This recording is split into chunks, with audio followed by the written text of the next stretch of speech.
Tim Freedman from the Whitlams Black Stump. I mean, it's expanding, Tim. It's great to talk to you with the Kookaburra album now out. Thank you. Yeah, it's always a difficult birth, it seems, but let's hope it's not astride a grave this time. Well, we have had short stories along the way because, you know, there have been a number of songs dropped over the past year or so. Yeah, we did it, just, look at how things are done these days. And you're right, I put out about 6 singles. So there's 7 new tracks on the new album, and people got a taste of what we were going to do. Although I did leave the track I was proudest of, the new song Fallen Leaves, with the big production number until the album came out. Something old, something new, something borrowed, not much blues. That's a fair description of the album. That's very good. Yeah, I would say there's some pretty good blues guitar in the final track. Maybe all 4, Paul. The Neil Young cover's probably quite a sort of blues rock moment. And there's a bit of blues rock in the live show too. We do a J.J. Cale song and have a lot of fun with it. Let's talk about Neil, because Neil is a bookend on this record. He's name-checked in the first song, and then a Neil Young song, Birds, right at the very last song. That reference to Massey Hall, 72 or 73. I do believe it was 71. Exactly. Well done. Basically, I'm off to see him. In track 1, I'm off to see A Man About a Dog. We all had different ways of getting through the lockdowns, and I was off to get some psychic salve from a hippie in the hills. And as I was driving home, the world and the universe were expanding, and the most calming music I could put on from my saved albums was Neil Young at Massey Hall. His voice is just angelic, and his playing is beautiful and back, and it's not too complicated. And so I put Neil Young on in the car, and it calmed me down as I drove home from the west of Lennox Head. And indeed, 72 or 3 rhymed, but when I first played it to Jack Housden, when we were going to record it in the Whitlams, he said that was 1971. I said, well, Jack, it's not going to rhyme if I get it correct. So well spotted, Paul. Beautiful album. And and Birds is from, I think it's actually released on the album in 71, but I'm not sure it's on that concert for the Trainspotters. Maybe it is. Working with the producers, Matt Fell and Rod McCormack, they're traditionally country producers, but it's not really a country record. Well, it's not classic country, but it's definitely alt country. Let's go down the checklist, I suppose. The first one is, does it have instruments from the American South? And the answer is most definitely yes. It's full of pedal steel and banjo and fiddle, George washing machines on the first 2 tracks. So its palette is certainly country, or you may say it's more Americana in your lexicon, I suppose. The songs, well, they have a sense of time and place, but they're not your classic heartbreak and alcohol. It's probably literate country, is it? I'm not sure. But they're all country players. Rod and Matt, got about 50 gold guitars between them. So that's their aesthetic. But I certainly don't tell them to make the tracks country. I just know that they'll bring their country vibe into it, and I'll drag it a little bit left. Well, I guess if Beyonce can be called country, everything to the right of that is definitely country. So we'll give you a big tick on that one. Yeah, I like Beyonce's album, but at least people that are getting hung up on labels saying, "Oh, it's not classic country." She didn't say that it was. It's obviously country influenced, and my album is very country influenced.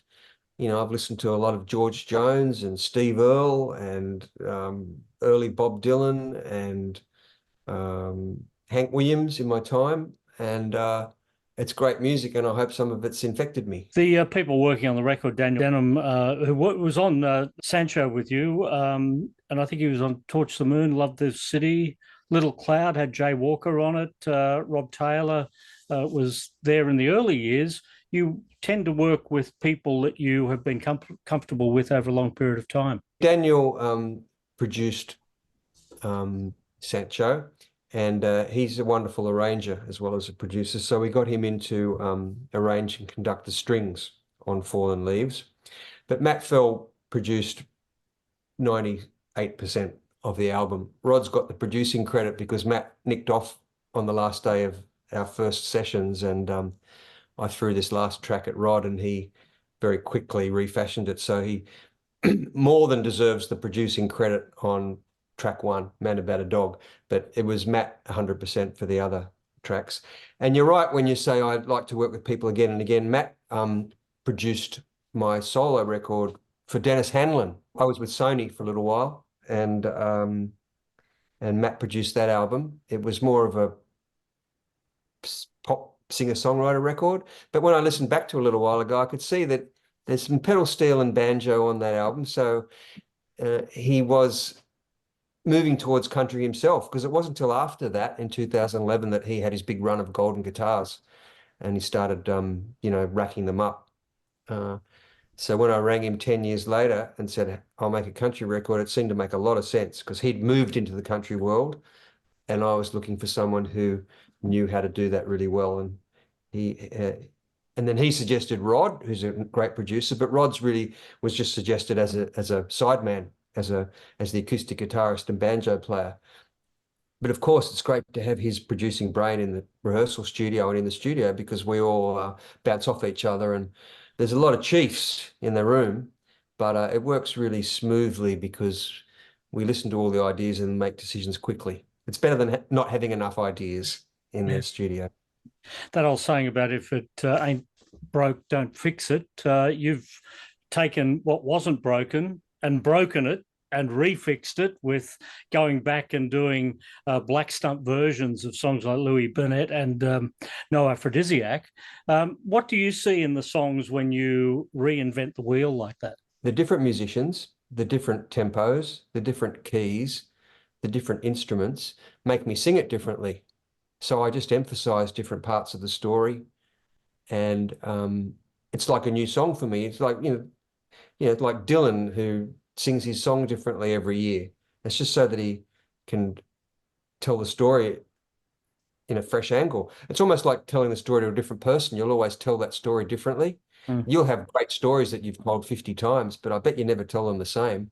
Depends whether you're talking to your mates at the pub or you're talking to 11-year-old nephews. You'll always change a story, and you make that story fresh for yourself. And that's sort of what I do with those. That's why I wanted to do some of the Whitlams classics again and just see what I found.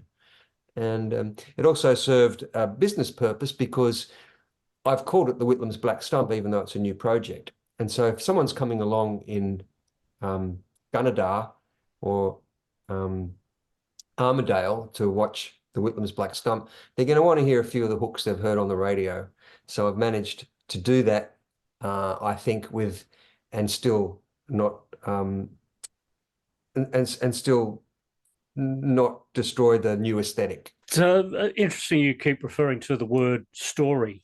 Do you see your songs as stories? Yes, they're little one-act monologues, often with an unreliable narrator.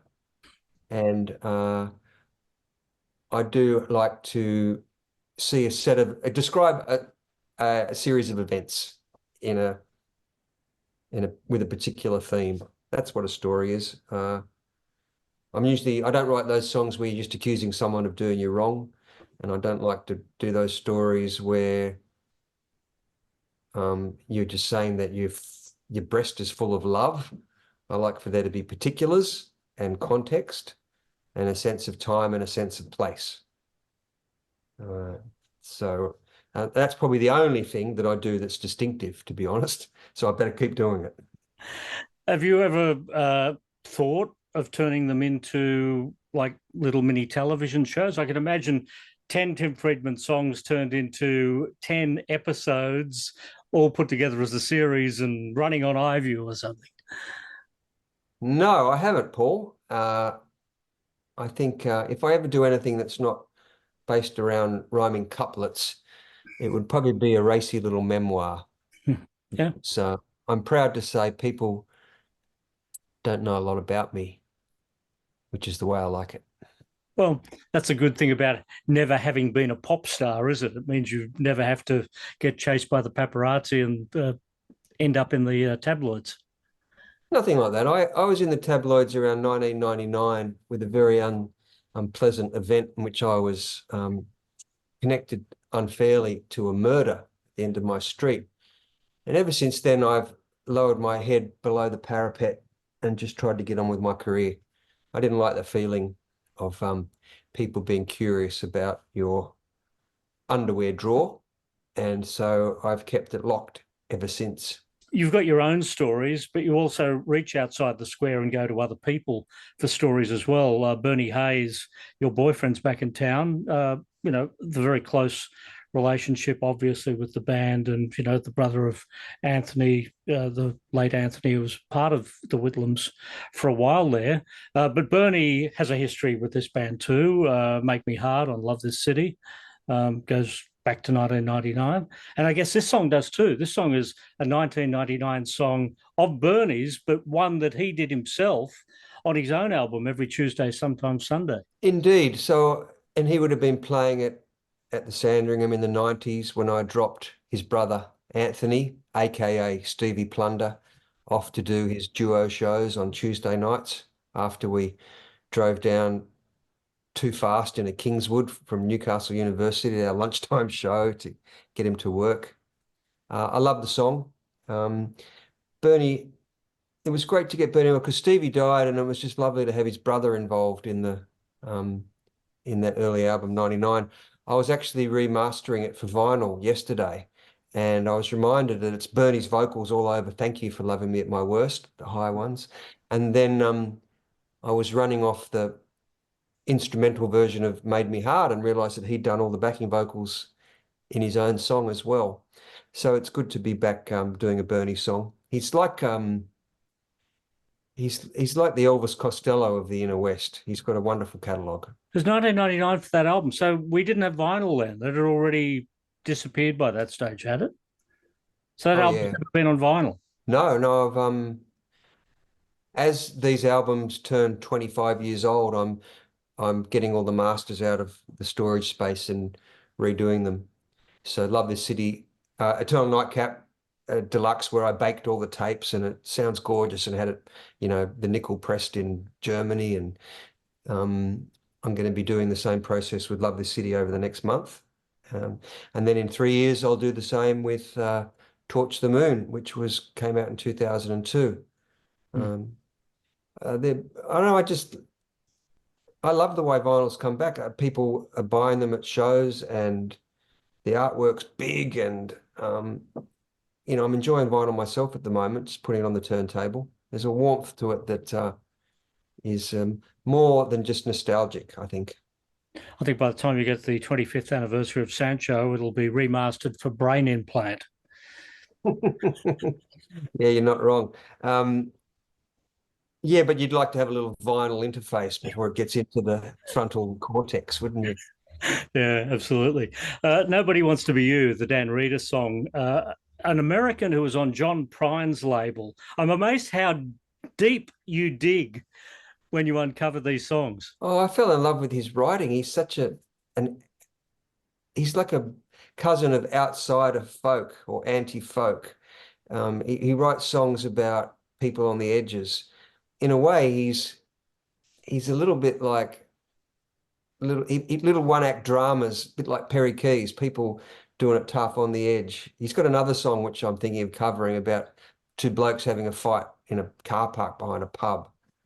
And that one, I think it just paints a wonderful picture very quickly, which is a great art, a bit like Randy Newman, my hero, does.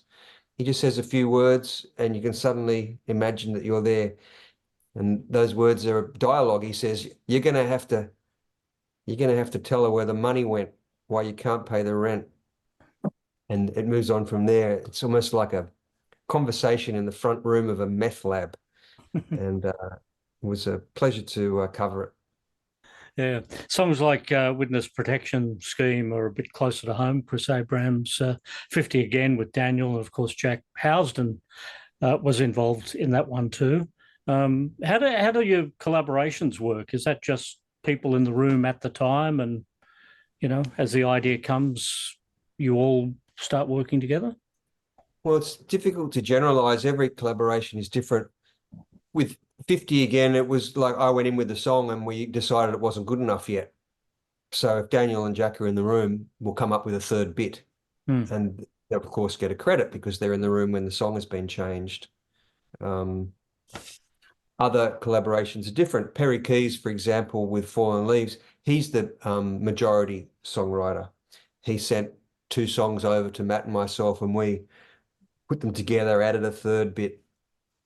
So that was more Genesis was in his camp. Usually the Genesis is in my camp, and I get people to help me if I'm stuck. That's how it goes. One of my challenges in the Black Stump band is in Whitlams Black Stump, is that I've got some great writers in the band, and I need to start passing it over to them a bit earlier in the process so that I can start working on an album which is more original, new material, which I'm aiming to put out in a couple of years. Pretty much on an extensive tour for quite a few months. Yeah, I like touring, still do. And we've always been known as a hard touring act, but I took my foot off the pedal for about a decade, and I've put it firmly back on.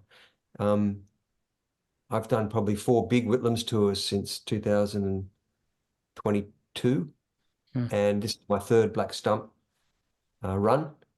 So I'm looking forward to seeing whether the mood has changed in the room now. People have been able to live with the album for a while. We shall see. When you look out to the audience, are you seeing the audience from 10 years ago, 10 years older, or are you starting to see a new wave of Tim Freedman Whitlams fans coming through? The Whitlams Black Stump has a bit of an older crowd, I've got to say. We tend to do sit-down theatres more than the Whitlams 4-piece. The Whitlams 4-piece has it's a lot of kids with their parents, and a lot of a lot of people that grew up with their parents' record collections come along to the Whitlams. There's a bit more of youthful electricity in the audience, to be honest. Whereas Black Stump is a real listening crowd. We've got new fans from listening to ABC Country and Kicks FM and AAA Murray Country. They're not really stations, I don't think, that the kids listen to. So our fans tend to be mature and measured and thoughtful folk. Elderly gentlemen like you and I. Oh no, I'm still proud to say that we're 60% skewed to the fairer sex. Good to hear. Tim, great to catch up. Thank you, Paul. Thanks for your support.